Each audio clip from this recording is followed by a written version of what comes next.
ಯತ್ಪದಂ ವೇದಸಂವೇದ್ಯಂ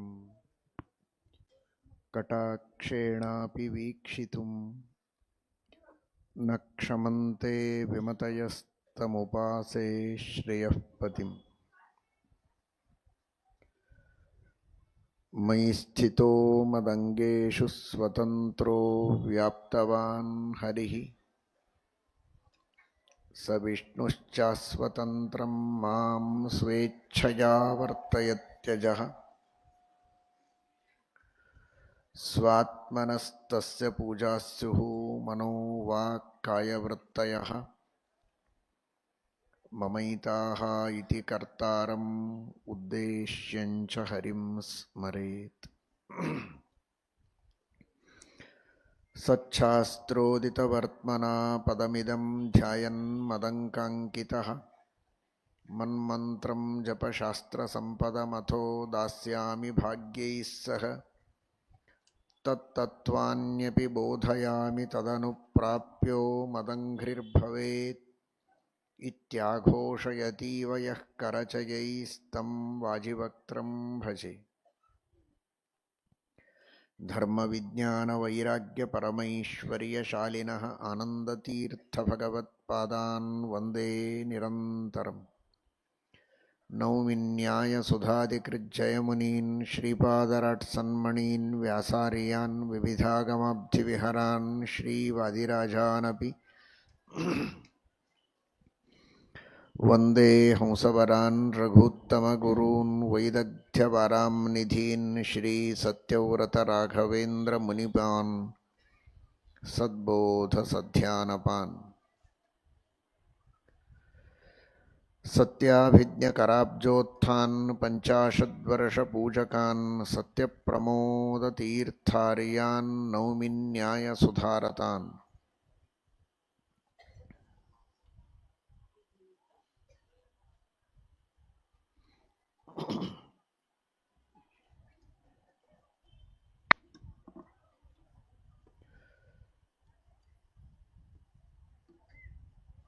ಬುದ್ಧಿಮಾನ್ ಮಧುರಾಭಾಷಿ ಪೂರ್ವಭಾಷಿ ಪ್ರಿಯಂ ಮದಃ.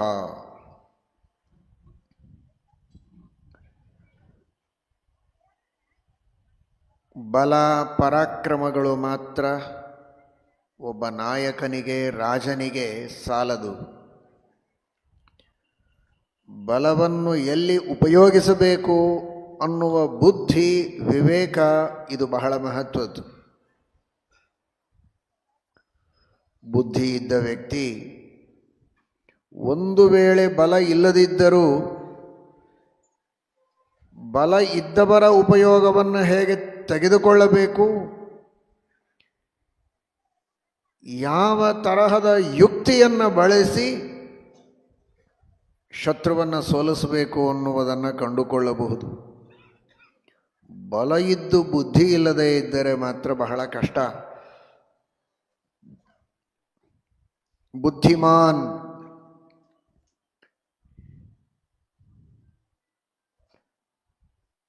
ಒಬ್ಬ ವ್ಯಕ್ತಿ ದಾರಿಯಲ್ಲಿ ಹೋಗ್ತಾ ಇರುವಾಗ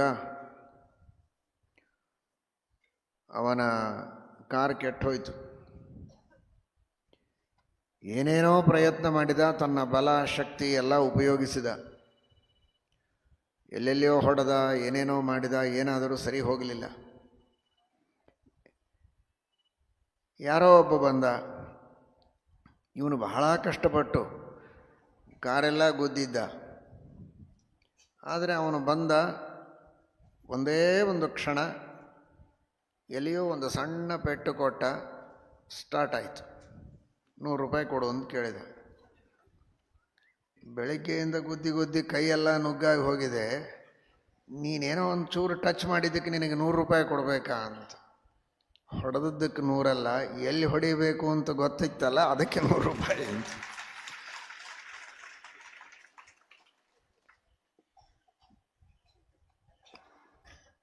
ರಾಜರಿಗೆ ತತ್ವಜ್ಞಾನ ಬಹಳ ಮಹತ್ವದ್ದು. ಧರ್ಮದ ಜ್ಞಾನ ಬಹಳ ಮಹತ್ವದ್ದು. ರಾಜರಿಗೇನೆ ಧರ್ಮದ ಬಗ್ಗೆ ಗೊತ್ತಿಲ್ಲ ಅಂತಾದರೆ ಪ್ರಜೆಗಳನ್ನು ಧರ್ಮ ಮಾರ್ಗದಲ್ಲಿ ನಡೆಯುವಂತೆ ಅವರು ಪ್ರೇರಣೆ ಮಾಡುವುದಕ್ಕೆ ಹೇಗೆ ಸಾಧ್ಯ? ತಾವೇ ಅಧರ್ಮದಲ್ಲಿ ಅಭಿರುಚಿಯನ್ನು ಪಡೆದರೆ ಪ್ರಜೆಗಳು ಧರ್ಮವಂತರಾಗುವಂತೆ, ನೀತಿವಂತರಾಗುವಂತೆ, ನ್ಯಾಯ ಮಾರ್ಗದಲ್ಲಿ ನಡೆಯುವಂತೆ, ಭ್ರಷ್ಟಾಚಾರ ದುರಾಚಾರಗಳಿಂದ ದೂರ ಇರುವಂತೆ ಹೇಗೆ ಮಾಡೋದಕ್ಕೆ ಸಾಧ್ಯ? ಭ್ರಷ್ಟಾಚಾರದಿಂದ, ಅಧರ್ಮದಿಂದ, ಅನ್ಯಾಯದಿಂದ ಏನು ಘೋರವಾದ ಶಿಕ್ಷೆಯನ್ನು ಈ ಜನ್ಮದಲ್ಲಿಯೂ ಜನ್ಮಾಂತರದಲ್ಲಿಯೂ ನರಕದಲ್ಲಿಯೂ ಅನುಭವಿಸ್ತಾನೆ. ಇದರ ಬಗ್ಗೆ ಸರಿಯಾದ ತಿಳುವಳಿಕೆ ಇದ್ದವನು ಮೇಲೆ ಕುಳಿತಿದ್ದ ಅಂದರೆ, ರಾಜನಾಗಿದ್ದ ಅಂದರೆ ಅವನು ತಾನೂ ಧರ್ಮದಿಂದ ಇರ್ತಾನೆ, ತನ್ನ ಪ್ರಜೆಗಳನ್ನು ಧರ್ಮದಿಂದ ಇರುವಂತೆ ಮಾಡ್ತಾನೆ. ದೇವರ ಬಗ್ಗೆ ನಂಬಿಕೆ ಇರಬೇಕು. ಪ್ರಜೆಗಳ ಕಣ್ಣಿಗೆ ಮಣ್ಣು ಹಾಕಿ ನಾನು ಅಧರ್ಮವನ್ನು ಮಾಡಿದರೆ ನಡೆಯತ್ತೆ ಎನ್ನುವಂತಹ ಪ್ರಜ್ಞೆಯಲ್ಲಿ ಇದ್ದ ಅಂದರೆ ಅಂಥವನಿಂದ ನಿಜವಾದಂತಹ ಪ್ರಾಮಾಣಿಕವಾದ ನ್ಯಾಯ ಪ್ರಜೆಗಳಿಗೆ ಸಿಗೋದಿಲ್ಲ. ನಾನು ಏಕಾಂತದಲ್ಲಿ ತಪ್ಪು ಮಾಡಿದರೂ ಭಗವಂತ ಅದನ್ನು ನೋಡುವುದಕ್ಕಿದ್ದಾನೆ ಎನ್ನುವಂತಹ ಭಯ ಇದ್ದರೆ ಮಾತ್ರ ರಾಜ ನಿಜವಾಗಿ ಧರ್ಮದಿಂದ ರಾಜ್ಯವನ್ನು ಆಳುವುದಕ್ಕೆ ಸಾಧ್ಯ ಇದೆ. ಈ ದೃಷ್ಟಿಯಲ್ಲಿ ಬುದ್ಧಿ ಅಂದರೆ ಬರೀ ಬುದ್ಧಿವಂತಿಕೆ, ಚಾಣಾಕ್ಷತನ, ತಪ್ಪು ಮಾಡಿಯೂ ಮುಚ್ಚಿ ಹಾಕಿಕೊಳ್ಳುವ ಚಾಣಾಕ್ಷತನ, ಆ ಬುದ್ಧಿ ಅಲ್ಲ, ಅದು ದುರ್ಬುದ್ಧಿ. ನಿಜವಾದ ಬುದ್ಧಿ ಅಂದರೆ ಇದು ಧರ್ಮದ ಬುದ್ಧಿ, ದೇವರ ಬುದ್ಧಿ. ಅಂತಹ ಸದ್ಬುದ್ಧಿ ಮನುಷ್ಯನಿಗೆ ಇರಬೇಕು. ಇದು ರಾಜರಿಗೆ ಅಂದರೆ ಬಹಳ ದೊಡ್ಡ ಚಕ್ರವರ್ತಿಗಳು, ಸಮ್ರಾಟ್ ಅವರಿಗೆ ಮಾತ್ರ ಅಂತ ಅರ್ಥ ಅಲ್ಲ. ಅವರವರ ಮನೆಯಲ್ಲಿ ಅವರೇ ರಾಜರು. ತನ್ನ ಮನೆಯಲ್ಲಿರುವಂತಹ ಎಲ್ಲ ಪರಿವಾರದವರನ್ನು ಸನ್ಮಾರ್ಗದಲ್ಲಿ ನಡೆಸಿಕೊಂಡು ಹೋಗುವುದಕ್ಕೆ ಇವನಿಗೆ ಧರ್ಮ ಗೊತ್ತಿರಬೇಕು. ಧರ್ಮದ ಬಗ್ಗೆ ಚೆನ್ನಾಗಿ ತಿಳುವಳಿಕೆಯನ್ನು ಎಲ್ಲರಿಗೂ ಕೊಡಬೇಕು. ಹೆಂಡತಿ ಮಕ್ಕಳು ಎಲ್ಲರಿಗೂ ಧರ್ಮದ ತಿಳುವಳಿಕೆಯನ್ನು ತಾನು ಕೊಡಬೇಕು. ಅಂದರೆ ತಾನು ಮೊದಲು ಧರ್ಮವನ್ನು ತಿಳಿದಿರಬೇಕು, ದೇವರ ಮಹಿಮೆಯನ್ನು ತಿಳಿದಿರಬೇಕು, ಶಾಸ್ತ್ರವನ್ನು ತಿಳಿದಿರಬೇಕು. ಮನೆಯೊಳಗಿದ್ದ ಕುಟುಂಬದ ರಾಜನೂ ಸರಿ, ಒಂದು ಸಮಾಜದ ರಾಜನೂ ಸರಿ, ಒಂದು ರಾಜ್ಯ ರಾಷ್ಟ್ರದ ಅಧಿಪತಿಯೂ ಸರಿ, ಚಕ್ರವರ್ತಿ ಸಮ್ರಾಟ್ ಅವನೂ ಸರಿ, ಅವನವನ ಸ್ಥಾನಮಾನಗಳಿಗೆ ತಕ್ಕಂತೆ ತತ್ವಜ್ಞಾನ ಹಾಗೂ ಬುದ್ಧಿ ಇದು ಚೆನ್ನಾಗಿ ಇರಬೇಕು ಅನ್ನುವ ದೃಷ್ಟಿಯಲ್ಲಿ ಶ್ರೀರಾಮಚಂದ್ರನನ್ನು ವರ್ಣನೆ ಮಾಡುವ ಮಹರ್ಷಿಗಳು, ವಾಲ್ಮೀಕಿ ಮಹರ್ಷಿಗಳು ಬುದ್ಧಿಮಾನ್ ಎಂಬುದಾಗಿ ಹೇಳ್ತಾರೆ. ಇನ್ನು ಇದು ಆದರ್ಶ ನಾವಿಟ್ಟುಕೊಳ್ಳಬೇಕಾದದ್ದು. ಇನ್ನು ದೇವರ ಗುಣವನ್ನು ಚಿಂತನೆ ಮಾಡೋದಾದರೆ ಏನು ದೇವರ ಬುದ್ಧಿ, ದೇವರ ಜ್ಞಾನ? ಬುದ್ಧಿರ್ಬುದ್ಧಿಮತಾಮಸ್ಮಿ ತೇಜಸ್ವಿನಾಮಹಂ. ಭಗವದ್ಗೀತೆಯಲ್ಲಿ ಕೃಷ್ಣ ಹೇಳ್ತಾನೆ, ಪ್ರಪಂಚದೊಳಗಿನ ಬುದ್ಧಿ ಇರುವ ವ್ಯಕ್ತಿಗಳು ಅಂತ ಯಾರಿದ್ದಾರೆ ಅವರೆಲ್ಲರಿಗೂ ಬುದ್ಧಿಯನ್ನು ಕೊಡುವ ಬುದ್ಧಿ ಎಂಬ ಹೆಸರಿನಿಂದ ಒಂದು ನನ್ನದೇ ಆದ ವಿಭೂತಿ ರೂಪವನ್ನು ಅವರಲ್ಲಿಟ್ಟವನೇ ನಾನು ಅಂತ ಶ್ರೀಕೃಷ್ಣ ಹೇಳಿದ್ದಾನೆ. ಬುದ್ಧಿರ್ಬುದ್ಧಿಮತಾಮಸ್ಮಿ. ಬುದ್ಧಿ ಇಲ್ಲದ ಜಡವಸ್ತುಗಳಿಗಿಂತಲೂ ಬುದ್ಧಿ ಇರುವ ಚೇತನರು ಉತ್ತಮರು ಅಂತನಿಸಿಕೊಂಡಿದ್ದಾರಲ್ಲ, ಆ ಉತ್ತಮತೆಗೆ ಕಾರಣವಾದ ಬುದ್ಧಿಯನ್ನು ಕೊಟ್ಟವನು ನಾನು. ಜ್ಞಾನ ನಿಧಿ ಆದದ್ದರಿಂದ ದೇವರಿಗೆ ಬುದ್ಧಿ ಅಂತಾರೆ. ಬುದ್ಧಿ ಬೋಧ ನಿಧಿತ್ವಾತ್. ಜ್ಞಾನ ನಿಧಿಯಾದದ್ದರಿಂದ ಪರಮಾತ್ಮನಿಗೆ ಬುದ್ಧಿ ಅಂತ ಕರೀತಾರೆ. ಅನಂತ ಬುದ್ಧಿ ಇದೆ. ಬುದ್ಧಿ ಅಂದರೆ ಜ್ಞಾನ, ಬುದ್ಧಿ ಅಂದರೆ ವಿವೇಕ, ಸಾರಾಸಾರ ವಿವೇಚನ ಶಕ್ತಿ. ಪ್ರಪಂಚದೊಳಗಿನ ಅನಂತ ಜೀವರಾಶಿಗಳು, ಒಬ್ಬೊಬ್ಬ ಜೀವರ ಅನಂತ ಕರ್ಮಗಳು, ಆ ಕರ್ಮಗಳು ಯಾವಾಗ ಪಕ್ವ ಆಗ್ತವೆ, ಮೆಚೂರ್ ಆಗ್ತವೆ, ಯಾವಾಗ ಯಾವ ಕರ್ಮಕ್ಕೆ ಯಾವ ಜೀವನಿಗೆ ಹೇಗೆ ಫಲ ಕೊಡಬೇಕು, ಆ ಜೀವನ ಕರ್ಮಗಳ ಲಿಸ್ಟು ಗೊತ್ತಿದ್ದರೆ ಸಾಲದು. ಆ ಕರ್ಮಗಳಿಗೆ ಅವನು ಪ್ರಾಯಶ್ಚಿತ್ತ ಮಾಡಿಕೊಂಡಿರ್ತಾನೆ. ಅದಕ್ಕೆ ಫಲ ಕೊಡೋ ಹಾಗಿಲ್ಲ, ಕೊಡೋದಾದರೂ ಕಡಿಮೆ ಕೊಡಬೇಕು. ಪುಣ್ಯಗಳನ್ನು ಮಾಡಿರ್ತಾನೆ, ಆದರೆ ಪುಣ್ಯಕ್ಕೆ ಪೂರ್ಣ ಫಲ ಕೊಡೋ ಹಾಗಿರೋದಿಲ್ಲ. ಪುಣ್ಯವನ್ನು ಹಾಳು ಮಾಡುವ ಅಪರಾಧಗಳನ್ನು ಕೆಲವು ಮಾಡಿರ್ತಾನೆ, ಆ ಪುಣ್ಯವನ್ನು ಕಟ್ ಮಾಡಬೇಕು. ಇದೆಲ್ಲ 10, 20, 100, 1000 ಇದ್ದರೆ ನೆನಪಿಟ್ಟುಕೊಳ್ಳಬಹುದು, ಅನಂತ ಇರ್ತದೆ. ಆದರೆ ಅನಂತ ಬುದ್ಧಿಯಾದ ಪರಮಾತ್ಮನಿಗೆ ಇದೇನೂ ಅಸಾಧ್ಯವಲ್ಲ. ಅನಂತ ಜೀವರು, ಅವರ ಅನಂತ ಕರ್ಮಗಳು, ಅವರು ಮಾಡಿದ ಪುಣ್ಯಕ್ಕೆ ವಿರೋಧಿಯಾದ ಪಾಪಗಳು, ಪಾಪಕ್ಕೆ ವಿರೋಧಿಯಾದ ಪುಣ್ಯಗಳು, ಅವುಗಳಿಗೆ ತಕ್ಕ ಫಲಗಳು, ಫಲ ಕೊಟ್ಟಾಯಿತು ಯಾವುದು, ಇನ್ನು ಕೊಡಬೇಕಾದದ್ದು ಯಾವುದು? ಅಪರೋಕ್ಷ ಜ್ಞಾನ ಆದರೆ ದೇವರನ್ನು ಭಕ್ತಿಯಿಂದ ಒಲಿಸಿಕೊಂಡು ದರ್ಶನ ಮಾಡಿಕೊಂಡ್ರೆ ಅನಂತ ಕರ್ಮಗಳನ್ನು ಸುಟ್ಟಾಕಬೇಕಾಗತ್ತೆ. ಇದೆಲ್ಲವನ್ನೂ ತಿಳಿದವನು ಭಗವಂತ ಅಂದರೆ ಅವನ ಬುದ್ಧಿ ಅಂತಹ ಬುದ್ಧಿ. ಅಂತಹ ಬುದ್ಧಿ ಇರುವ ದೇವರು ನಮ್ಮ ದೇವರು, ಬುದ್ಧಿಮಾನ್ ಶ್ರೀರಾಮಚಂದ್ರ. ಭಗವಂತನ ಬಗ್ಗೆನೇ ಭಗವಂತ ಪರಿಪೂರ್ಣವಾಗಿ ತಿಳಿದಿದ್ದಾನೆ. ಅದೇನು ದೊಡ್ಡದು ಅಂತನಬೇಡಿ.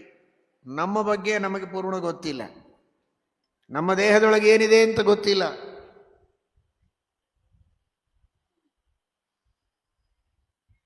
ಕ್ಷೇತ್ರಜ್ಞ ಅಂತ. ಕ್ಷೇತ್ರ ಅಂದರೆ ಸಮಸ್ತವಾದ ಪ್ರಪಂಚ. ಮಹಾಭೂತಾನ್ಯಹಂಕಾರೋ ಬುದ್ಧಿರವ್ಯಕ್ತಮೇವ ಚ ಇಂದ್ರಿಯಾಣಿ ದಶೈಕಂಚ ಪಂಚಚೇಂದ್ರಿಯ ಗೋಚರಾಃ ಇಚ್ಛಾದ್ವೇಷ ಸುಖಂ ದುಃಖಂ ಸಂಘಾತಶ್ಚೇತನಾಧೃತಿ ಏತತ್ ಕ್ಷೇತ್ರಂ ಸಮಾಸೇನ ಸವಿಕಾರಮುದಾಹೃತಂ ಅಂತ ಭಗವದ್ಗೀತೆಯಲ್ಲಿ ಕೃಷ್ಣ ಹೇಳ್ತಾನೆ 13ನೇ ಅಧ್ಯಾಯದಲ್ಲಿ. ಇದು ಕ್ಷೇತ್ರ ಅಂತ. ಸಮಸ್ತವಾದಂತಹ ಪ್ರಪಂಚವೇ ಕ್ಷೇತ್ರ ಒಂದರ್ಥದಲ್ಲಿ. ಕ್ಷೇತ್ರಜ್ಞ ಯಾರು ಅಂದರೆ ಕ್ಷೇತ್ರಜ್ಞ ನಾನು ಅಂತ. ಜೀವನೇ ಕ್ಷೇತ್ರಜ್ಞ ಅಂತ ತಿಳಿತಾನೆ. ಅವನು ಹೇಗೆ ಕ್ಷೇತ್ರಜ್ಞನಾಗುವುದಕ್ಕೆ ಸಾಧ್ಯ? ಕ್ಷೇತ್ರಜ್ಞಂಚಾಪಿ ಮಾಂ ವಿದ್ಧಿ ಅಂತ ಕೃಷ್ಣ ಹೇಳ್ತಾನೆ. ನಾನು ನಿಜವಾದ ಕ್ಷೇತ್ರಜ್ಞ, ಸಮಸ್ತ ಪ್ರಪಂಚವನ್ನು ತಿಳಿದವ ಅಂತ. ನಾನೇ ಜೀವನೇ ಕ್ಷೇತ್ರಜ್ಞ ಅಂತ ಹೇಳಿಕೊಂಡ್ರೆ ಎಂತಹ ಹಾಸ್ಯಾಸ್ಪದವಾದದ್ದು. ಶ್ರೀಮದ್ ಸತ್ಯಧ್ಯಾನತೀರ್ಥ ಶ್ರೀಪಾದಂಗಳವರು ಹೇಳ್ತಾರೆ, ಕ್ಷೇತ್ರಜ್ಞ ವಿಚಾರ ಮಾಡುವಾಗ ಭಗವದ್ಗೀತೆಯ ಬಗ್ಗೆ, ಪ್ರಪಂಚವನ್ನು ತಿಳಿದವನೇ ನಾನು ಅಂತ ಯಾವ ಧೈರ್ಯದಿಂದಪ್ಪ ನೀನು ಹೇಳಿಕೊಳ್ತೀಯ? ದೇವರನ್ನು ಬಿಟ್ಟರೆ ಇನ್ಯಾರಿಗೆ ಆ ಧೈರ್ಯ ಇದೆ ಹೇಳಿಕೊಳ್ಳೋದು? ಪ್ರಪಂಚದೊಳಗಿನ ಎಷ್ಟೋ ವಸ್ತುಗಳು ನಮಗೆ ಗೊತ್ತು ಅಂತ ಇಷ್ಟೇ ಹೇಳಬಹುದು. ಎಲ್ಲವನ್ನೂ ತಿಳಿದಿದ್ದೇನೆ ಅಂತ ಹೇಳುವವರು ಯಾರಿದ್ದಾರೆ? ಬಿಟ್ಬಿಡು, ನಿನ್ನ ದೇಹವೇ ನಿನಗೆ ಪರಿಪೂರ್ಣವಾಗಿ ಗೊತ್ತಿಲ್ಲ. ಯಾಕೋ ಬಹಳ ಕೆಮ್ಮು ಇದೆ, ಯಾಕೆ ನೋಡಿ ಅಂತ ವೈದ್ಯರ ಹತ್ರ ಹೋಗ್ತಾನೆ.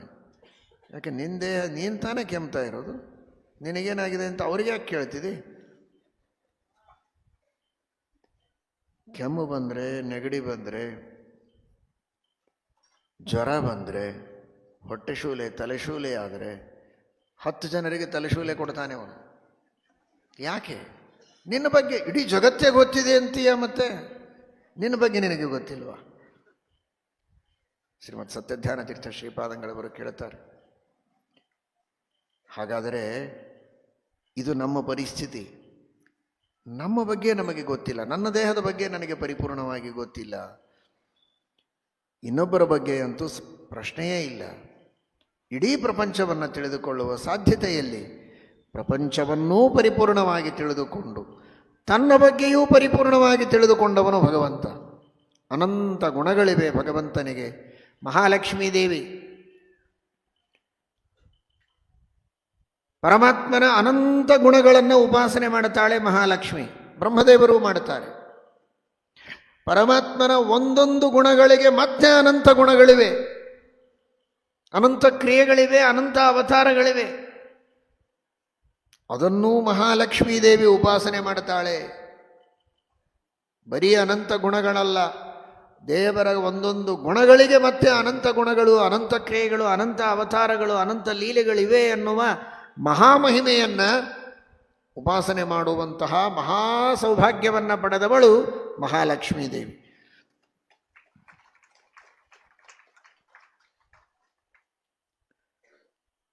ಆನಂದದಲ್ಲಿ, ಆನಂದ ಸಾಗರದಲ್ಲಿ ಮುಳುಗುತ್ತಾಳೆ.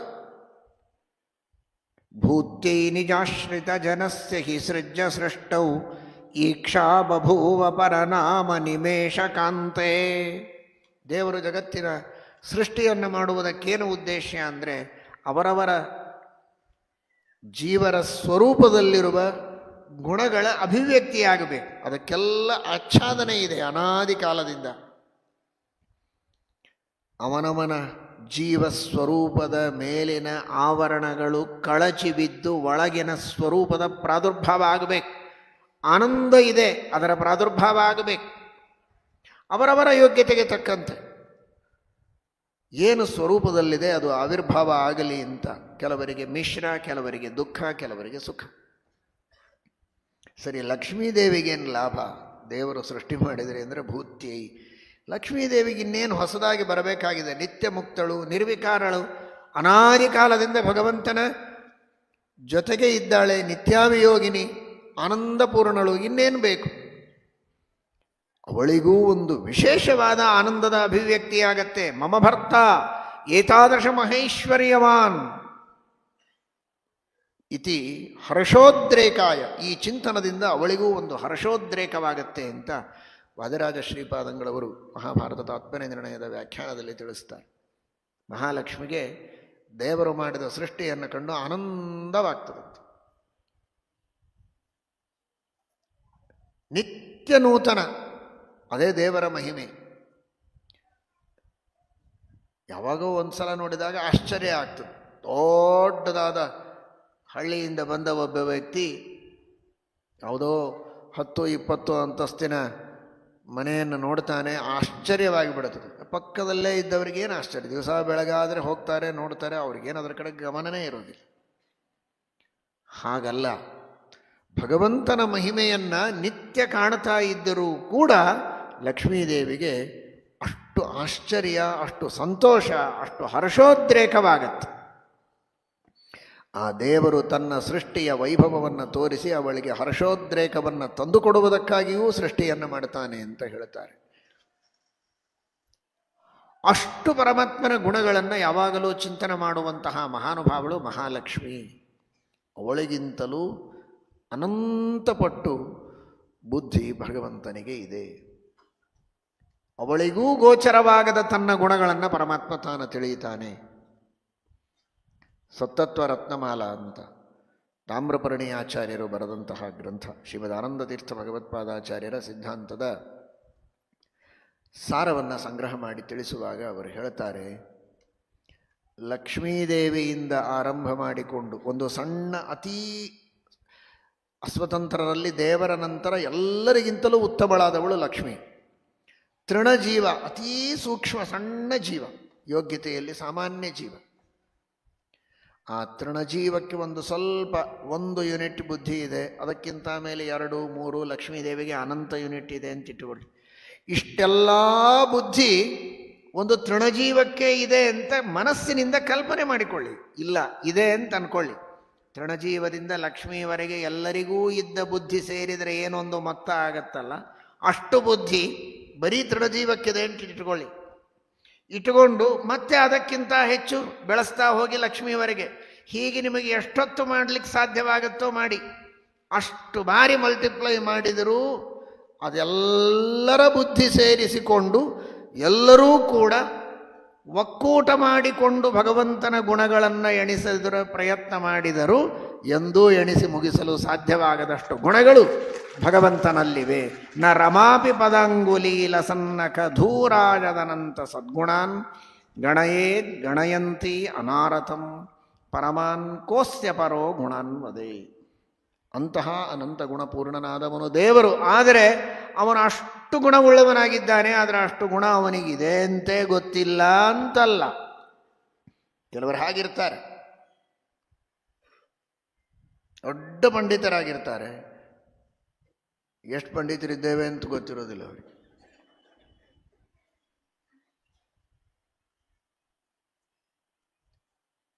ಆ ತರಹದ ಸ್ಥಿತಿ ಕೆಲವರಿಗಿರುತ್ತದೆ. ತಾನೇನು ಅಂತ ತನಗೇ ಗೊತ್ತಿರೋದಿಲ್ಲ, ಅದರ ಮಹತ್ವ ಗೊತ್ತಿರೋದಿಲ್ಲ. ಆ ಸ್ಥಿತಿ ದೇವರಿಗಿಲ್ಲ. ತನ್ನ ಬಗ್ಗೆಯೂ ಶಾಸ್ತ್ರದಲ್ಲಿ ಸಣ್ಣ ಶಬ್ದದಿಂದ ಹೇಳ್ತಾರೆ ಇದನ್ನು, ಸ್ವಪರಾಗತ ಅಶೇಷ ವಿಶೇಷ ವಿಷಯಕ ಜ್ಞಾನವಾನ್. ತನ್ನ ಬಗ್ಗೆಯೂ ಪರಿಪೂರ್ಣ ಜ್ಞಾನ ಇದೆ, ಇಡೀ ಜಗತ್ತಿನ ಬಗ್ಗೆ ಪರಿಪೂರ್ಣ ಜ್ಞಾನ ಇದೆ. ಇಂತಹ ದೇವರು ನಮ್ಮ ದೇವರು ಶ್ರೀರಾಮಚಂದ್ರ ಬುದ್ಧಿಮಾನ್.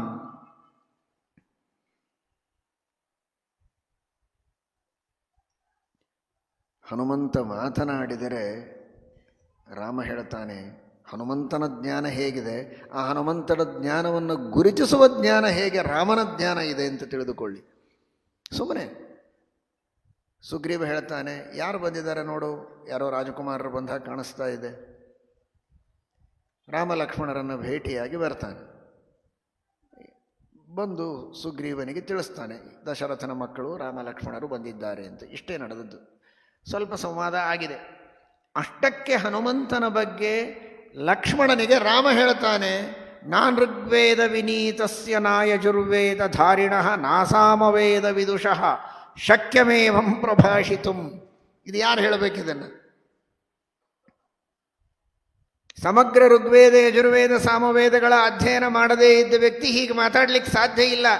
ಈ ಹನುಮಂತನ ಮಾತುಗಳನ್ನು ಕೇಳಿದರೆ ಇವನು ಸಕಲ ವೇದಗಳ ಜ್ಞಾನ ಇದ್ದವನು ಅಂತ ಗುರುತಿಸುವ ಸರ್ವಜ್ಞ ಶಿಖಾಮಣಿ ಶ್ರೀರಾಮಚಂದ್ರ. ಹನುಮಂತ ದೇವರ ಬುದ್ಧಿ ಅದ್ಭುತ, ಅದಕ್ಕಿಂತಲೂ ಅನಂತಪಟ್ಟು ಮಿಗಿಲಾದದ್ದು ದೇವರ ಬುದ್ಧಿ. ಎಷ್ಟೋ ವಿದ್ವಾಂಸರು ಏನೋ ಚರ್ಚೆಗಳನ್ನು ಮಾಡ್ತಾ ಇದ್ದರೆ ಯಾವ ಶಾಸ್ತ್ರದ ಬಗ್ಗೆ ಚರ್ಚೆ ನಡೆದಿದೆ ಆ ಶಾಸ್ತ್ರದ ಪರಿಚಯ ಇಲ್ಲದೆ ಇದ್ದವರಿಗೆ ಏನೋ ನಡೆದಿದೆ ಅಂತ ಇಷ್ಟೇ ಗೊತ್ತಾಗುತ್ತೆ. ಯಾರ್ಯಾರ ಬುದ್ಧಿಯ ಮಟ್ಟ ಏನು ಚರ್ಚೆ, ಯಾರು ಗಹನವಾದ ವಿಷಯಗಳನ್ನು ತಮ್ಮ ಯುಕ್ತಿಗಳಿಂದ ಮಂಡನೆ ಮಾಡ್ತಾ ಇದ್ದಾರೆ ಅಂತ ಗೊತ್ತಾಗೋದಿಲ್ಲ. ಏನೋ ನಡೆದಿದೆ ಅಂತ. ಆದರೆ ಸರ್ವಜ್ಞ ಶಿಖಾಮಣಿಯಾದ ಶ್ರೀರಾಮಚಂದ್ರ ಆ ಹನುಮಂತ ದೇವರ ಜ್ಞಾನದ ಆಳವನ್ನು ಒಂದು ಕ್ಷಣದಲ್ಲಿ ಗುರುತು ಹಿಡಿತಾನೆ. ಹನುಮಂತ ದೇವರಿಗೆ ಜ್ಞಾನ ಕೊಟ್ಟದ್ದೇ ದೇವರು. ದೇವರ ಜ್ಞಾನದಿಂದಲೇ ಹನುಮಂತನಿಗೆ ಜ್ಞಾನ ಬಂದದ್ದು. ಬುದ್ಧಿಮಾನ್, ಬುದ್ಧಿವಂತರ ಬುದ್ಧಿವಂತಿಕೆಯನ್ನು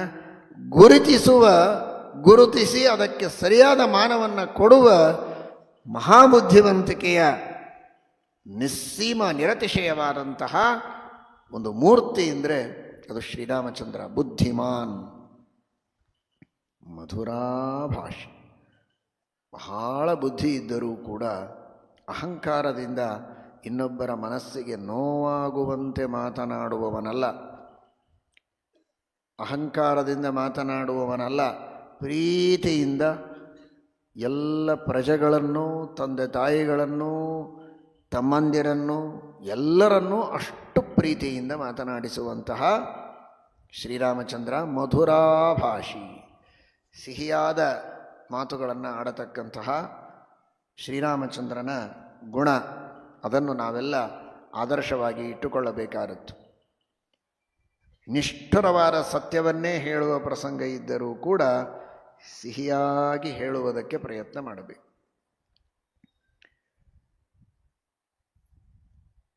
ಸತ್ಯಂ ಬ್ರೂಯಾತ್ ಪ್ರಿಯಂ ಬ್ರೂಯಾತ್, ಪ್ರಿಯವಾಗುವ ರೀತಿಯಲ್ಲಿ ಮಾತನಾಡುವ ಭಾಷೆಯನ್ನು, ಕಲೆಯನ್ನು ಶ್ರೀರಾಮಚಂದ್ರನ ಅನುಗ್ರಹದಿಂದ, ಹಿರಿಯರ ಸೇವೆಯಿಂದ, ಅವರ ಆದರ್ಶವನ್ನಿಟ್ಟುಕೊಂಡು ಅಂತಹ ಸಜ್ಜನರು ಸಾಕಷ್ಟು ಜನ ಸಮಕಾಲದಲ್ಲಿಯೂ ಇರ್ತಾರೆ ಅಕ್ಕಪಕ್ಕದಲ್ಲಿ. ಆ ಮಾತುಗಳನ್ನು ಕೇಳಿ ಅವರಂತೆ ತಾನೂ ಸ್ವಲ್ಪ ನಯ ವಿನಯಗಳಿಂದ ಮನಸ್ಸಿಗೆ ನೋವಾಗದಂತೆ ಮಾತನಾಡುವ ಕಲೆಯನ್ನು ಬೆಳೆಸಿಕೊಳ್ಳಬೇಕು. ಅದೊಂದು ದೊಡ್ಡದಾದ ತಪಸ್ಸು. ಯಾರಿಗೋ ಮಾಡೋ ಉಪಕಾರ ಅಂತ ಮಾತ್ರ ತಿಳಿಯಬೇಡಿ. ಅನುದ್ವೇಗಕರಂ ವಾಕ್ಯಂ ಸತ್ಯಂ ಪ್ರಿಯ ಹಿತಂಚಯತ ಸ್ವಾಧ್ಯಾಯಾಭ್ಯಸನಂಚೈವ ವಾಂಗ್ಮಯಂ ತಪ ಉಚ್ಯತೆ. ಕೃಷ್ಣ ಹೇಳ್ತಾನೆ ಭಗವದ್ಗೀತೆಯಲ್ಲಿ, ಇದು ವಾಂಗ್ಮಯ ತಪಸ್ಸು ಅಂತ. ಒಬ್ಬರ ಮನಸ್ಸಿಗೆ ನೋವಾಗದಂತೆ ಮಾತನಾಡೋದು ಅಂದರೆ ವಾಂಗ್ಮಯ ತಪಸ್ಸು. ಸತ್ಯ ಮಾತನಾಡಿದರೂ ಪ್ರಿಯವಾಗುವಂತೆ ಮಧುರವಾದ ಭಾಷೆಯಲ್ಲಿ ಮಾತನಾಡುವುದು ಒಂದು ದೊಡ್ಡ ತಪಸ್ಸು. ಆ ತಪಸ್ಸನ್ನು ನಾವೆಲ್ಲ ಜೀವನದಲ್ಲಿ ಅಳವಡಿಸಿಕೊಳ್ಳುವ ಪ್ರಯತ್ನ ಮಾಡಬೇಕು. ಶ್ರೀರಾಮಚಂದ್ರನ ಅನುಗ್ರಹದಿಂದ ಬುದ್ಧಿರಾನ್ ಮಧುರಾಭಾಷಿ.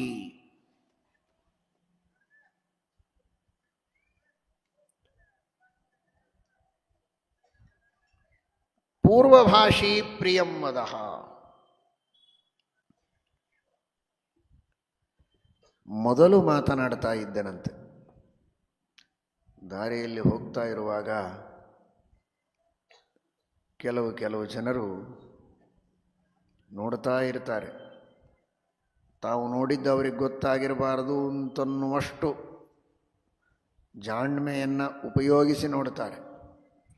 ಅದಕ್ಕಾಗಿ ಒಳ್ಳೆ ಶಖಿ ಇದ್ದರೂ ಕೆಲವರು ಟೊಪಿಗೆ ಹಾಕ್ಕೊಂಡು ಹೋಗಿರ್ತಾರೆ. ಯಾಕೆಂದರೆ ತಾನು ಅವರನ್ನು ಗಮನಿಸ್ತಾ ಇದ್ದೀನಿ ಅಂತ ಅವ್ರು ಗಮನಿಸಿರಬಾರ್ದು. ಅಷ್ಟು ಯಾಕೆ ಅಂದರೆ ಯಾರು ಮೊದಲು ಮಾತಾಡಿಸ್ಬೇಕು ಅಂತ ಪ್ರೆಸ್ಟೀಜು. ಅವರು ಮೊದಲು ಸ್ಮೈಲ್ ಮಾಡಿ ನನ್ನ ಕಡೆಗೆ ನೋಡಿದರೆ ಆಮೇಲೆ ನಾನು ನೋಡಬೇಕು. ಮೊದಲು ಅವರು ಮಾತಾಡಿಸಲಿ, ಆಮೇಲೆ ಅವನು ಇದನ್ನೇ ವಿಚಾರ ಮಾಡ್ತಾನೆ. ಕೊನೆಗೆ ಇಬ್ಬರೂ ಮಾತಾಡಿಸೋದಿಲ್ಲ, ಮನೆಗೆ ಹೋಗ್ತಾರಷ್ಟು. ಹೀಗೆ ಕೆಲವು ಊರುಗಳಲ್ಲಿ ಇರ್ತದೆ. ಇಲ್ಲಿದೆ ಅಂತ ನಾನೇನು ಹೇಳ್ತಾ ಇಲ್ಲ, ಕೆಲವು ಕಡೆಗೆ ಹಾಗಿರ್ತದೆ. ಅವರು ಮಾತಾಡಲಿ, ಆಮೇಲೆ ಮಾತಾಡೋಣ. ಅವರು ಕೈ ಮುಗಿದ್ರೆ ನಾನು ಕೈ ಮುಗಿಬೇಕು. ಅವರು ಎಷ್ಟು ಬಗ್ತಾರೆ ನೋಡಿ ಅಷ್ಟು ಬಗ್ಗೋದು. ಅವರು ಒಂದೇ ಕೈ ಮಾಡಿದರೆ ಇವನು ಒಂದೇ ಕೈ ಮಾಡೋದು. ಇದನ್ನು ಹೊಡೆಯೋದಕ್ಕೋ ನಮಸ್ಕಾರ ಮಾಡೋದಕ್ಕೋ ಗೊತ್ತಿಲ್ಲ. ಒಂದೇ ಕೈ ಎತ್ತೋದು, ಎರಡು ಎತ್ತಿದರೆ ಎರಡು. ಅವರು ಮಾತಾಡಿದರೆ ಮಾತು, ಸ್ಮೈಲ್ ಮಾಡಿದರೆ ನಂದು ಸ್ಮೈಲ್. ಈ ತರಹ ಅವರು ಮೊದಲು ಶ್ರೀರಾಮಚಂದ್ರ ಅದನ್ನು ವಿಚಾರಣೆ ಮಾಡುತ್ತಿರಲಿಲ್ಲ. ಅವನಿಗೆ ಏನಾಗಬೇಕಾಗಿದೆ? ನಿತ್ಯ ತೃಪ್ತ, ಲೋಕೋದ್ಧಾರ ಮಾಡುವುದಕ್ಕೆ ಅವತಾರ ಮಾಡಿದವನು, ಪೂರ್ವಭಾಷಿ. ಮೊದಲು ಮಾತನಾಡ್ತಾ ಇದ್ದಂತೆ ಶ್ರೀರಾಮಚಂದ್ರ. ಬಾರಪ್ಪ, ಯಾವಾಗ ಬಂದು? ಎಲ್ಲೋ ನೋಡ್ತಾ ಇದ್ದೀಯಲ್ಲ, ಬಾ. ಅವನ ಮನಸ್ಸಿನಲ್ಲಿರುವ ಸಂಕೋಚವನ್ನು, ಅಥವಾ ಅವನ ಸಂಕೋಚ ಇದ್ದರೆ ಧೈರ್ಯ ಕೊಟ್ಟು ಬಾ ಮಾತನಾಡು, ಯಾಕೆ ಸಂಕೋಚ ಅಂತಿದ್ದ. ದುರಹಂಕಾರ ಇದ್ದರೂ ಕೂಡ ರಾಮನಂತಹ ಸರ್ವೋತ್ತಮನಾದ ರಾಜ ಅವನೇ ಮಾತನಾಡಿಸುವಾಗ ನಾನ್ಯಾವ ಗಿಡದ ತೊಪ್ಪಲು ಅಂತ ಅವನಿಗಿರೋ ಅಹಂಕಾರವೆಲ್ಲ ಸುಟ್ಟು ಹೋಗಬೇಕು, ಶಾಂತವಾಗಿ ಹೋಗಬೇಕು. ಆ ರೀತಿ ಶ್ರೀರಾಮಚಂದ್ರನ ಸಿಹಿಯಾದ ಮಾತುಗಳು, ಮೊದಲು ಮಾತುಗಳು ಬರ್ತಾ ಇತ್ತು. ಯಾರು ನೀನು? ಏನು ಬೇಕು? ಏನಾಗಬೇಕಾಗಿದೆ? ಕೂಡಲೇ ಆ ಪ್ರಜೆಗಳಿಗೆ ಬೇಕಾದದ್ದನ್ನು ಕೇಳಿ ತಾನೇ ಅದನ್ನು ಈಡೇರಿಸಿ ಅನುಗ್ರಹವನ್ನು ಮಾಡ್ತಾ ಇದ್ದ. ಆ ತರಹದ ವ್ಯಕ್ತಿತ್ವ ಶ್ರೀರಾಮಚಂದ್ರನದು. ಪೂರ್ವಭಾಷಿ. ವಿಶೇಷವಾಗಿ ಗೆಳೆಯರು, ಮಿತ್ರರು ಅಥವಾ ಪ್ರಜೆಗಳು, ಶಿಷ್ಯರು ಇವರ ಜೊತೆಗೆ ಮಾತನಾಡುವುದೊಂದು. ಉತ್ತಮರ ಜೊತೆಗಂತೂ ಮೊದಲು ಮಾತಾಡಿಸ್ಬೇಕು. ಕೆಲವರು ಗುರುಗಳ ಜೊತೆಗೇನೆ ಈ ತರಹ ವ್ಯವಹಾರವನ್ನು ಮಾಡ್ತಾರೆ. ಅವರು ಮಾತಾಡಲಿ, ಅವರು ಕರೀಲಿ, ಕರೆದ್ರೆ ಪಾಠಕ್ಕೆ ಹೋಗೋಣ ಅಂತ. ಶಿಷ್ಯರು ಕನಿಷ್ಠ ಪಕ್ಷ ಗುರುಗಳ ಎದುರಿಗಾದರೂ ಪೂರ್ವಭಾಷಿ, ಪಾಠಕ್ಕೆ ಬರಬೇಕು ಅಂದ್ಕೊಂಡಿದ್ದೀವಿ, ಬರಬಹುದಾ ಅಂತ ಮೊದಲು ಮಾತಾಡಿ ಅವರು ಕರೀಲಿ ನೋಡೋಣ ಅಂತ ಅವರಿಗೋಸ್ಕರವಾಗಿ ಕಾಯಬಾರದು. ಪೂರ್ವಭಾಷಿ, ದೊಡ್ಡವರ ಜೊತೆಗೆ ಮೊದಲು ಮಾತಾಡಿಸಬೇಕು, ತಂದೆ ತಾಯಿಗಳ ಜೊತೆಗೆ ಮೊದಲು ಮಾತಾಡಬೇಕು, ಪ್ರಜೆಗಳ ಜೊತೆಗೂ ಶಿಷ್ಯರ ಜೊತೆಗೂ ಮೊದಲು ಮಾತಾಡಬೇಕು. ಯಾರಿಗೆ ಮೊದಲು ಕಂಡಿದ್ದಾನೆ ವ್ಯಕ್ತಿ ಮಾತಾಡಬೇಕು, ಯಾವ ಸಂಕೋಚ ಇಲ್ಲದಂತೆ ಮಾತನಾಡಿ ಪ್ರೀತಿಯನ್ನು, ಸಂಬಂಧವನ್ನು ಬೆಳೆಸಿಕೊಳ್ಳಬೇಕು ಅಂತ. ಸಂಬಂಧ ಮಾಭಾಷಣ ಪೂರ್ವ ಮಾಹು ವೃತ್ತಸ್ಸನೌ ಸಂಗತಯೋರ್ವನಾಂತೆ. ಕಾಳಿದಾಸ ಹೇಳ್ತಾನೆ, ಸಂಬಂಧ ಇದು ಮಾತಿನಿಂದ ಪ್ರಾರಂಭ ಆಗ್ತದೆ. ಅಂತಹ ಆ ಮಾತು ಹೇಗಿರಬೇಕು ಅಂದರೆ ಮಾತಾಡಬೇಕು ಅಂತಾರೆ. ಅದಕ್ಕೆ ಮಾತಾಡಬೇಕು ಅಂದರೆ ತಾಡಬೇಕು ಅಂತ. ಅದರೊಳಗೆ ಹೊಡೆಯೋದಿರಬಾರದು, ತಾಡನ ಇರಬಾರದು. ಹಾಗೆ ಮಧುರಾಭಾಷೆ, ಸಿಹಿಯಾದ ಮಾತಿರಬೇಕು, ಮೊದಲು ಮಾತು ಬರಬೇಕು ಅನ್ನುವುದು ಶ್ರೀರಾಮಚಂದ್ರನ ಆದರ್ಶ. ಪೂರ್ವಭಾಷಿ. ಆ ರೀತಿ ಶ್ರೀರಾಮಚಂದ್ರ ಮಾತನಾಡ್ತಾ ಇದ್ದ ಎಂಬುದಾಗಿ ತಿಳಿಸಿಕೊಡ್ತಾರೆ. ಇದು ರಾಮನಿಂದ ಕಲಿಯಬೇಕಾದ ಆದರ್ಶ. ಇದನ್ನು ಪ್ರತಿಯೊಬ್ಬರೂ ಜೀವನದಲ್ಲಿ ಅಳವಡಿಸಿಕೊಂಡರೆ ನಿಜವಾಗಿ ಧನ್ಯತೆಯನ್ನು ಅನುಭವಿಸಬಹುದು. ಎಷ್ಟು ಜನ ವಿದ್ವಾಂಸರಿದ್ದಾರೆ. ಈ ಊರಿನವರು ಇದ್ದೀರಿ, ಬೇರೆ ಊರಿನವರು ಬಂದಿದ್ದೀರಿ. ನಿಮ್ಮ ಊರುಗಳಲ್ಲಿ ಬೇಕಾದಷ್ಟು ಜನ ವಿದ್ವಾಂಸರಿರ್ತಾರೆ, ಹಿರಿಯರಿರ್ತಾರೆ, ಅನುಭವಿಗಳಿರ್ತಾರೆ, ಮುತ್ತೈದೆಯರಿರ್ತಾರೆ. ಅವರಿಗೆ ಎಷ್ಟೋ ಧರ್ಮಗಳು ಗೊತ್ತು, ಸದಾಚಾರಗಳು ಗೊತ್ತು, ಕುಲಾಚಾರಗಳು ಗೊತ್ತು, ಸಂಪ್ರದಾಯಗಳು ಗೊತ್ತು. ಮಾತಾಡಿದರೆ ತಾನೇ ಹೇಳಬೇಕು. ಬೀಗ, ಬಾಯಿಗೆ ಬೀಗ. ಬೀಗ ಅಂದರೆ ಎಂಥ ಬೀಗ? ಬಹಳ ಒಳ್ಳೆಯ ಬೀಗ ಅದು. ಹರಟೆ ಹೊಡೆಯುವಾಗ ತಾನೇ ಆಟೋಮೆಟಿಕ್ಕಾಗಿ ತಕ್ಕೊಳ್ತದೆ. ಧರ್ಮ, ದೇವರು, ಸದಾಚಾರ ಅಂತ ಬಂದರೆ ಅದು ಎಂಥ ಲಾಕು ಎಲ್ಲಿ ಮಾಡಿಸ್ಕೊಂಡು ಬಂದಿದ್ದಾರೋ ಗೊತ್ತಿಲ್ಲ. ಎಲ್ಲ ಆಟೋಮೆಟಿಕ್. ಯಾಕೆ? ಪೂರ್ವಭಾಷಿ. ಪೂರ್ವಭಾಷಿ. ನಿಮ್ಮ ಪೂರ್ವ ಸಂಪ್ರದಾಯ ಏನು, ನಿಮ್ಮ ಮನೆತನದ ಸಂಪ್ರದಾಯ ಏನು, ಅದರ ಬಗ್ಗೆ ಮಾತಾಡಿ. ಪೂರ್ವಭಾಷಿ, ಅನಾದಿ ಕಾಲದಿಂದ ಮೊದಲಿನಿಂದಲೂ ನಡೆದು ಬಂದ ಸನಾತನ ಧರ್ಮದ ಬಗ್ಗೆ ಮಾತನಾಡಿ. ಪೂರ್ವಭಾಷಿ, ಇಡೀ ಜಗತ್ತಿಗೆ ಪೂರ್ವನಾದ ಕಾರಣನಾದ ಪರಮಾತ್ಮನ ಬಗ್ಗೆ ಮಾತಾಡಿ. ಪೂರ್ವಭಾಷಿ, ಅದರ ಬಗ್ಗೆ ಮಾತನಾಡಿ. ಶ್ರೀರಾಮಚಂದ್ರ ಎಲ್ಲ ಅರ್ಥದಲ್ಲಿಯೂ ಪೂರ್ವಭಾಷಿ. ಪೂರ್ವ ಅಂದರೆ ಕಾರಣ ಅಂತ ಅರ್ಥ. ಕಾರ್ಯನಿಯತ ಪೂರ್ವವೃತ್ತಿ. ಇಡೀ ಜಗತ್ಕಾರಣನಾದ ತನ್ನ ಬಗ್ಗೆಯೂ ತಾನೇ ಉಪದೇಶ ಮಾಡಿದ್ದಾನೆ ದೇವರು. ಅಂತೆಯೇ ನಮಗೆ ಗೊತ್ತಾಯಿತು, ಇಲ್ಲಾಂದರೆ ಯಾರು ಹೇಳುವವರು? ಪೂರ್ವಭಾಷಿ, ಪೂರ್ವವದ್ಭಾಷಿ. ಅನಾದಿ ಕಾಲದಿಂದ ಏಕಪ್ರಕಾರವಾಗಿ ವೇದಗಳ ಉಚ್ಚಾರಣೆಯನ್ನು ಮಾಡಿದವನು ಪರಮಾತ್ಮ.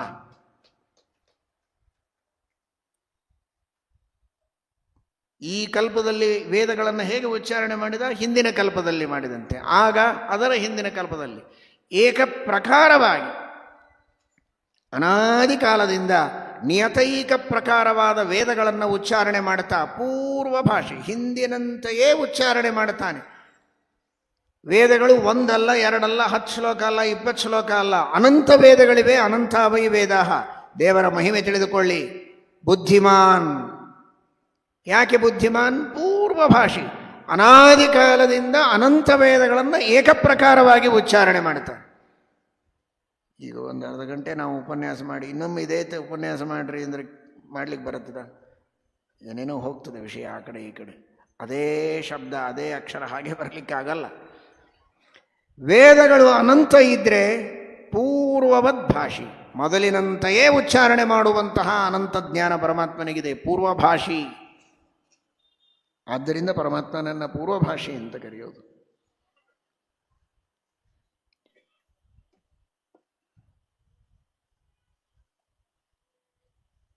ಇದಕ್ಕೇನಂತಾರೆ? ಪುಸ್ತಕ. ಯಾಕೆ?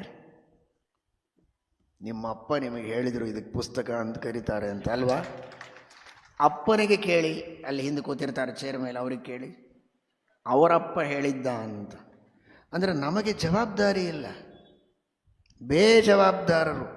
ಯಾಕೆ ನೀವು ಪುಸ್ತಕ ಅಂದ್ರೆ ನಮ್ಮ ಅಪ್ಪ ಕರೆದ, ಅವರಪ್ಪ ಕರೆದ, ಹೇಳ್ತಾ ಹೋಗೋದು. ಯಾರಿಗೂ ಜವಾಬ್ದಾರಿ ಇಲ್ಲ. ಯಾವುದೇ ಒಂದು ವಸ್ತುವನ್ನು, ಈ ವಸ್ತುವನ್ನು ಇದೇ ಶಬ್ದದಿಂದ ಕರೆಯಬೇಕು ಅಂತ ಮೊಟ್ಟ ಮೊದಲು ಕರೆದವರು ಯಾರು? ದೇವರು. ಪೂರ್ವಭಾಷಿ. ಎಲ್ಲದಕ್ಕೂ ಜವಾಬ್ದಾರ ಅವನು.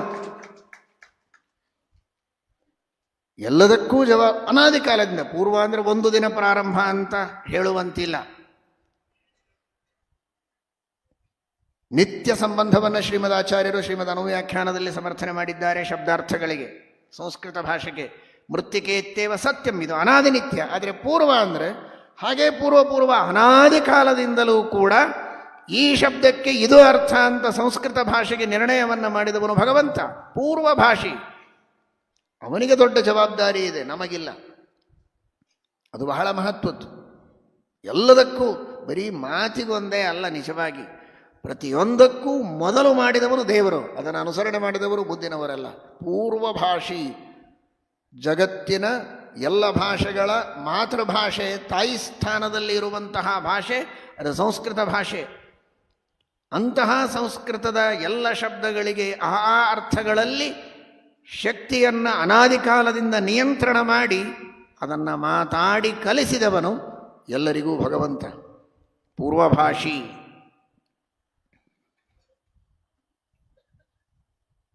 ಏನೋ ಒಂದು ಕರ್ಮ ಮಾಡಿದ ತಕ್ಷಣ ಈ ಯಜ್ಞ ಮಾಡ್ರಿ, ಹೋಮ ಮಾಡ್ರಿ, ಅದರಿಂದ ಏನಾಗತ್ತೆ? ಅಪೂರ್ವ. ಅಪೂರ್ವ ಅಂದರೆ ಪುಣ್ಯ. ಅದರಿಂದ ಏನು ಬರುತ್ತೆ? ಯಜ್ಞ ಮಾಡಿದರೆ ಅಪೂರ್ವ ಬರುತ್ತೆ, ಪುಣ್ಯ ಬರುತ್ತದೆ. ಅದರಿಂದ ಏನಾಗತ್ತೆ? ಮಕ್ಕಳಾಗ್ತಾರೆ, ಹಣ ಸಿಗತ್ತೆ, ಮತ್ತೇನೋ ಆಗತ್ತೆ. ಓ, ಹಾಗಾದರೆ ನಾನು ಇಂಥ ಯಜ್ಞ ಮಾಡ್ತೀನಿ, ಇಂತಹ ಪೂಜೆ ಮಾಡಿಸ್ತೀನಿ. ಮನುಷ್ಯ ಈ ರೀತಿ ಹೋಗ್ತಾನೆ. ಕೃಷ್ಣ ಹೇಳ್ತಾನೆ, ಅದೆಲ್ಲ ಮಾಡಬೇಡ. ಕರ್ಮಣ್ಯೇವಾಧಿಕಾರಸ್ಥೆ ಮಾ ಫಲೇಶು ಕದಾಚನ ಅಂತ. ಕರ್ಮವನ್ನು ಶ್ರದ್ಧೆಯಿಂದ ಮಾಡು. ನಿನಗೇನು ಫಲ ಕೊಡಬೇಕೋ ನನಗೆ ಗೊತ್ತು, ಕೊಟ್ಟೇ ಕೊಡ್ತೇನೆ, ನಿನಗೆ ಮೋಸ ಮಾಡಲ್ಲ, ನನ್ನ ಮೇಲೆ ವಿಶ್ವಾಸ ಇಡು ಅಂತ.